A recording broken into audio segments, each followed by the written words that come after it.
I get the honor of doing Dad's Navy years. And just to create a context, the Second World War ended in 1945. Dad's career starts in 1946. So what he walks into is the world's best Navy. And what we're going to see is how the world's best Navy grooms a pilot and a leader. And it's a fascinating journey, and I get to share it with you. So, to set the context a little bit, naval air power really played a key role in defeating the Japanese air and sea forces. And so Dad's entering naval aviation at the point where all that knowledge and all that expertise is developing the next generation of aircraft and pilot.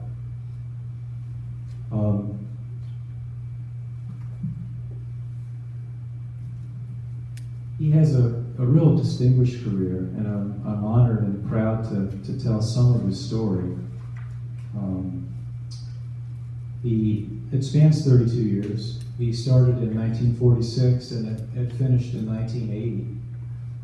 It kind of goes by in a blur when you know that we actually lived in 20 different locations during that time. The context of Dad's career is a Korean War that goes from 1950 to 53. 1950 is when he gets commissioned as an ensign and an aviator. Vietnam War that goes from 64 to 75. And then the Cold War with Russia. This is all going on as he's being developed in the service.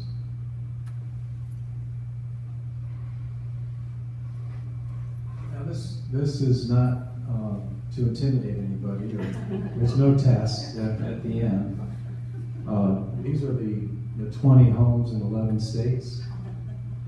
And it starts in 1950, and we had a couple places we lived in Jacksonville. Actually, I wasn't with him yet. Steve gets born in 53. They're still in the Jacksonville area. We live a couple places in Corpus Christi, Texas, and I appear in 54. And then we bounce around from college days at Columbia in New York City when we live in Tenafly, New Jersey, through Florida again, and Georgia and Virginia, and we get some California years. Paul joins us in 1967. We got a couple of places in Alexandria, Virginia, where Steve and I are finishing high school. Steve's off to Purdue in 71. I'm off to Duke in 72, and Paul to Colorado in 85.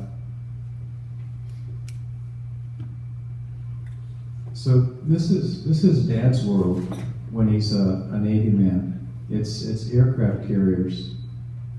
These ships are really floating cities, actually. The modern aircraft carrier has thousands of people stationed on it. 3,000 is not an unusual number. His world is also Navy Air, and he lived on board the carriers for 6 months at a time, and his mission was to take off and land on those floating platforms. Not too bad on a calm day, pretty darn scary when the weather's bad and the seas are rolling.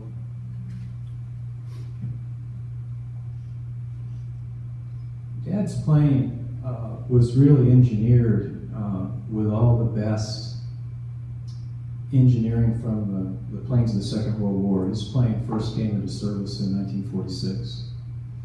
It was designed for close ground support, and it was able to fly a vertical dive path like you see here. So they were single-seated planes. They were designed to carry more than their empty weight in armaments, and they would be able to get very accurate delivery on the targets. So I'm going to touch on Dad's career a little bit. And again, it's I'm just going to highlight it. I put some color on the slide. And the black years were together, or Mom and Dad are together, starting in 1950. 1950 is when they get married. So the 46 to 49 is the Navy V5 program, Syracuse University. And part of this design the Navy has is they're going to feel you out.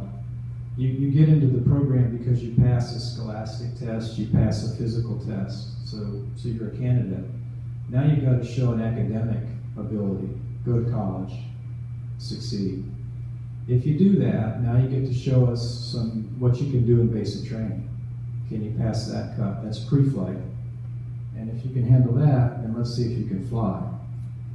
Now, if that works out, we're going to put you in a squadron. And the blue years are when he's at sea. So he's passed his tests, he's got his wings, now he's got to go active duty, he's got to go out in operations, fly off those carriers. And so 50 through 55, he's active duty flying. He has 3 cruises in the Mediterranean, 6 months at a time. Then he becomes a flight instructor from 54 to 55 in Corpus Christi. When he finishes that 5-year period, he's been flying over 2,000 hours, and he's made 257 carrier landings. So he passes the next test. He shows he's a good operations guy, a good squadron flyer.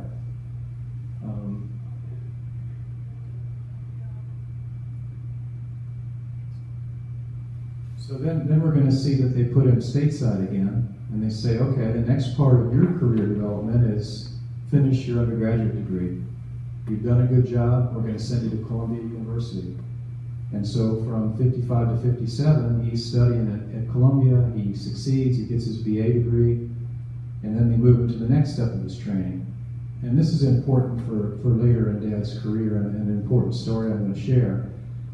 They put him in training in what's called Combat Information Center training. So every fleet of ships that goes out has at least 1 aircraft carrier, a whole bunch of other ships. They've got a nerve center called CIC, and Dad's being trained on how to operate combat information equipment, machines, and personnel. So in Jacksonville, that training continues, but the orange color means that he's at sea, but now they've got him at sea where he's not a flyer. So now he's in what's called ship's company, and his responsibility is to learn how that squad, that carrier group operates. And so he's working in the CIC center. During that time, one of his cruises gets extended. He's gone for 11 months. And then he does another 6-month cruise, all in ship's company. They say, okay, George, check the box. You know how this gets done. Go back to a squadron. So he goes back to a squadron from 60 to 62. He does 2 med cruises. By the time he's finished, now he's had 426 carrier landings. He's flown 3,300 hours. Next part of your training, we want you to be the 8th, the Navy Inspector General. Your job is that when he says, we're going somewhere, you get him there. You fly him there, you keep him straight. Dad hated this particular job because the admiral he was with would always turn to him and say, George, who's that guy? Who's that guy over there? Who's that guy over there? Dad didn't know. And it was tough not to be able to give the right answer. So this is kind of the first part of Dad's career, and it takes us to when we get to leave the East Coast. And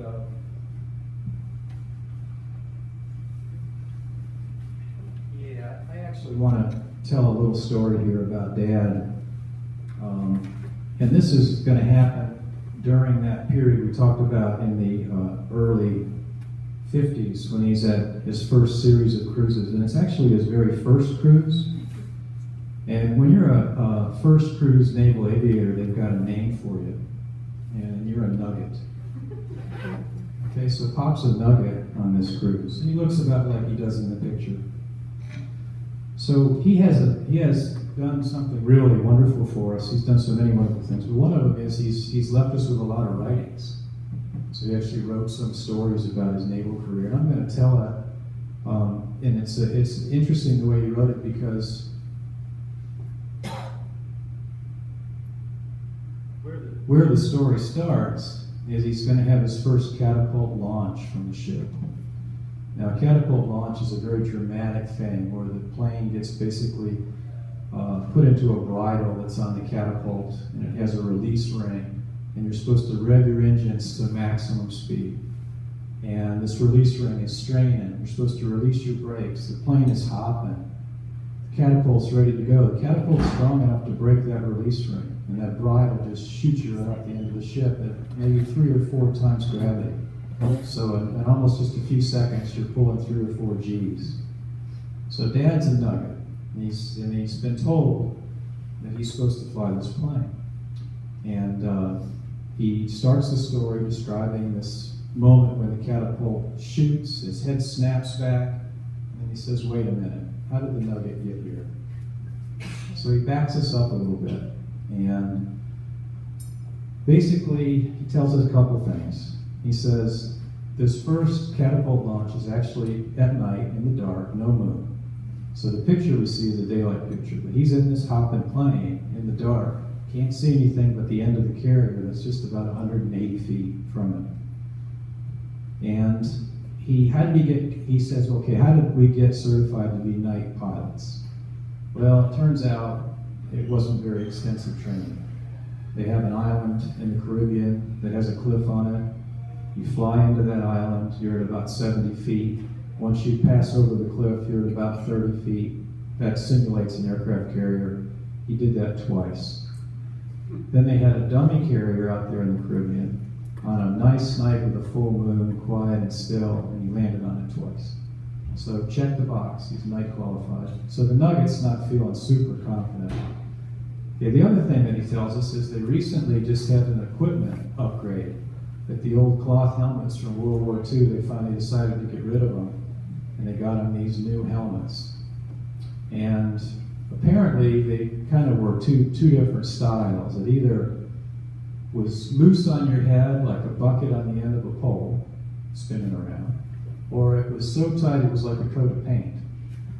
So the guys traded these things around for a while, and he finally opted for one that was sort of like the bucket on the pole.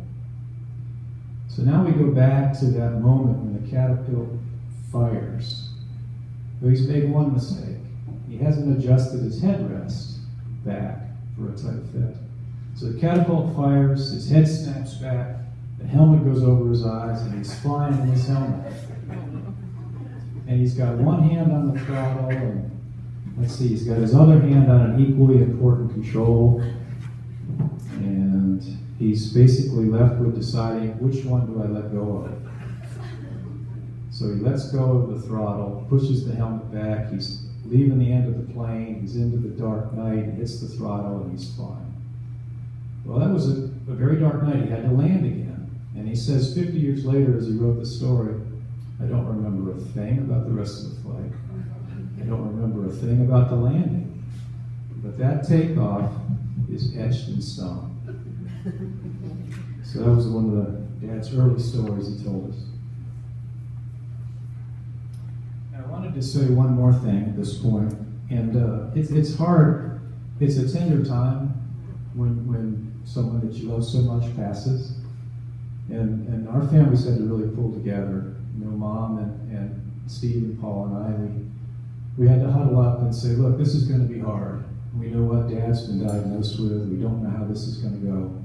But we do know we've got to pull together. We've got to take turns being strong and take turns having the good ideas. And we've done that. And we really stuck together. But one of the things I wanted to say at this moment was something that Dad and the family really has given us. And I call it Carlton kindness.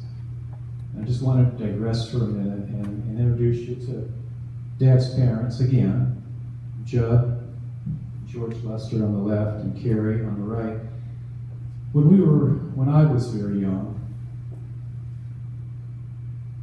a little younger than this, I got to stay with my grandparents for the first time. I think it was when Mom's father was passing, and she took me back to tell maybe second grade, maybe I was 8, third grade. And I got to stay at Carrie's house for the first time. And she had prepared a single bed for me, and those sheets were so perfect and tight and tucked. You could bounce a quarter off that bed. And she turned the bed down for me, and she got me in there, and she got me tucked back in. And she said, "You're as snug as a bug in a rug." And unconditional love was pouring out of her eyes. And I said, wow, this is something special. And that Carlton kindness comes down through both of them. My grandfather was just an extremely kind person, never threatened any of us out of anger. My dad was the same way. He never hit us out of anger.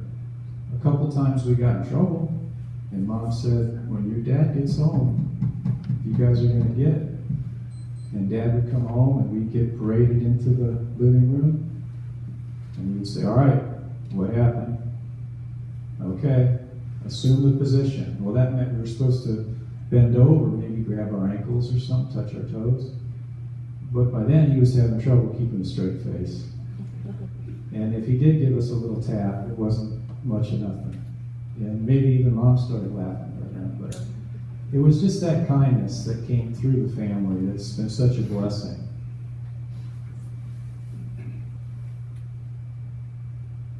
Okay, so now the fun starts for us. We get to go to California. And Dad's career changes a bit. They put him right back in school. Remember, all he's got is his BA from Columbia.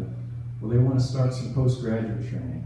So they send us to this lovely place called Monterey, California, and put Dad in PG school. Then he goes from there to San Diego, and he starts to ramp it up for Vietnam. So the first cruise, he's on ship's company, and he's doing more of that combat information center stuff, coordination of the ships, the squadrons, the flying. And then he's been groomed now, and he takes over as the executive officer of a squadron of his planes. They were A-1 Sky Raiders, they were called SPADs, they were called Able Dogs, they were called Sandy. And these planes had quite a role in Vietnam. So at 66, he's an executive officer flying combat missions. In 66, 67, he takes over as commanding officer. And when he leaves combat, he's had 631 carrier landings, 4,500 hours in the plane. So there's two stories about Vietnam that Dad left us with. And the first one, let's see.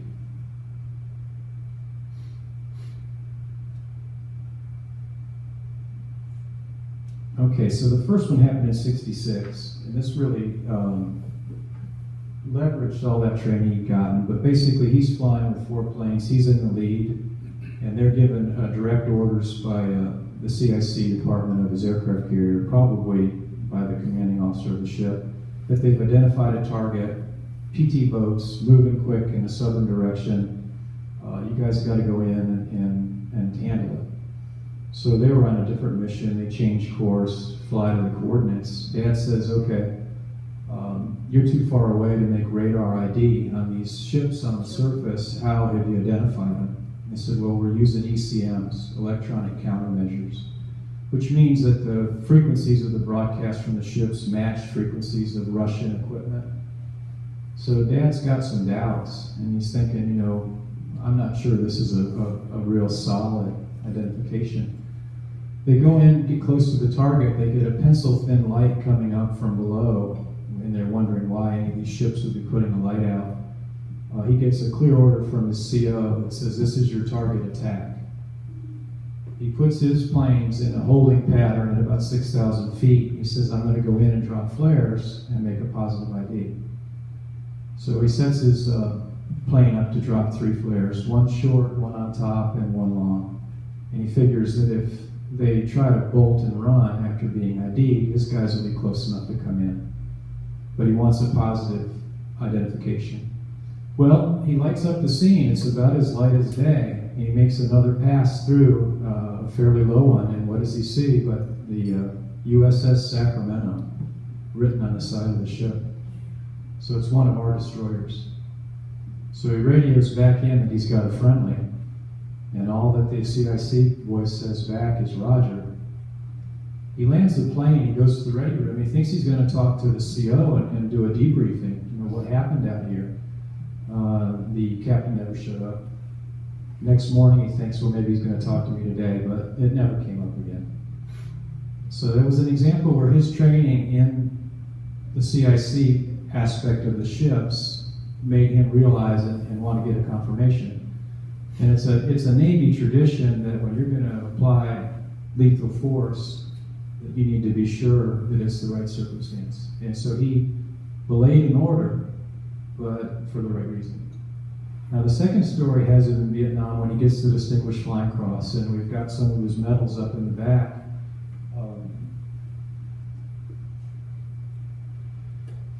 It turns out that Dad's a hero. That he's shown heroism under fire. We never knew it. He never talked about it. We found out about it later when he was much older. But he's on board the ship. He gets called into the ready room by his commanding officers, an air wing commander, the commander of the aircraft carrier. They say, look, we've got an Air Force pilot down, 2 pilots down. It's nighttime. George, what do you think? Can we make a rescue mission? And a lot of what Dad's planes would do in Vietnam is escort helicopters in to pick up down pilots. There were over 3,000 rescue attempts that happened in Vietnam. So Dad's called in, he's briefed on the situation, location of the pilots, they look at the charts. He says, yeah, we can do this, it's a go. What kind of equipment do you need? Well, he orders up 11 pieces of equipment, which is standard for that kind of operation. You've got to have a high-flying radar plane. You've got to have 4 F-8 jets in case the North Vietnamese MiGs come out in their jets. You've got to have 4 Dad's planes to get the helicopter in close enough to get the pilots out. So he orders up the 11 pieces of gear, he runs the schedule and when they're going to take off so that they'll meet at the location with maximum fuel at the same time. This is the kind of operation he was trained to lead. So he gets on the scene, everything's in place, but I guess right before they left, the CO said to George, he said, George, who's going to take this mission? And he said, I've got it. And it was a tradition in the Navy that the commander of the squadron did the first-of-a-kind mission. And this was their first night rescue op. And so he was following that tradition. So the hardest challenges would fall on the squadron commander. So he's on scene. He gets his planes again at 6,000 feet. He's coming in to make an identification. He gets the pilots on radio communication. So he knows the pilots are ready. The helicopter comes in, and then all hell breaks loose. The helicopter shot up. The other pilot, the backup pilot on the helicopter's wounded. So Dad's instantly engaged with the source of the fire, and he tells his planes to back off. So he's at 3,000 feet. He doesn't want any of them to get in the way where there could be an accident with his own people. The citation says he flew directly into the enemy fire, suppressed it. He had to fly to a very low altitude, below the altitude at which you're supposed to be delivering ordnance. But he did that to make sure that the job was finished. He had to make a dramatic pull-out to get out of the scene at very low altitude. And when he cut to move back towards the coast, he was attacked again and had to make evasive maneuvers. He had to stand his plane up on his right wing in order to, be safe. And he ended up leaving the scene, I think he said 50 feet above the beach. So Dad, while Dad was doing this to take the attention of the ground fire away from the helicopter made an escape. That co-pilot was ultimately okay. No other casualties occurred, but they had to abort the mission for that day. As he's flying away, he radios the down Air Force pilot, keep moving. And the next day, from a different aircraft carrier, a rescue group went in and got him out. So this is one of the things that Dad was decorated for. So the career kind of wraps up a little bit quickly from here. In Dad's world, his identity was very much combat pilot, squadron commander, Navy captain. So when he finished up in '67, they immediately put him in a special R&D high-tech group with other military officers from the Air Force and the Marines and the Army. And that lasted for a year. And then after that time, there was a pivotal point in his career where he was asked to go back to Vietnam.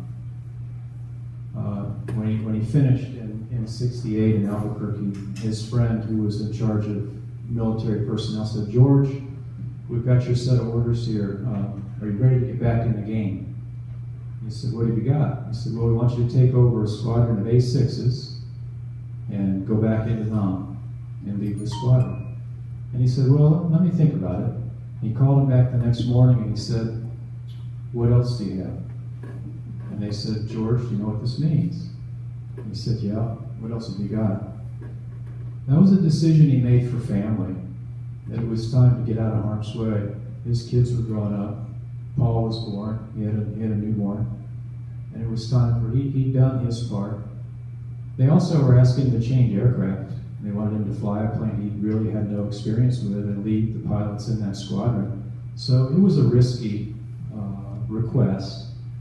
The consequences to Dad was that it meant he couldn't be an admiral. If you turn down orders, especially combat orders, you're not going to get rewarded with the highest rank. But they didn't hold it against him. They sent him to the Naval War College with a program run by GW University, and he got his master's degree from GW. They put him on the staff of the Chief of Naval Operations in the Pentagon. They had him do a naval R&D in the Pentagon. And then they really made it hard on him his last two assignments. They sent him out to Boulder, Colorado, and let him be the professor of naval science for the ROTC program. He ran that. And then they sent him over to Hawaii, gave him his last 4 years in Hawaii, where he was part of the Pacific Fleet staff out of Honolulu. So, in 1980, this case study we have in how a Navy leading commanding officer is groomed, he's done. He retires after 32 years active duty. He's 52 years old. He then stays in Hawaii, and Paul's going to tell us about that. He raises Paul, plays golf, prepares tax returns, and then he comes down here to Florida to live the good life.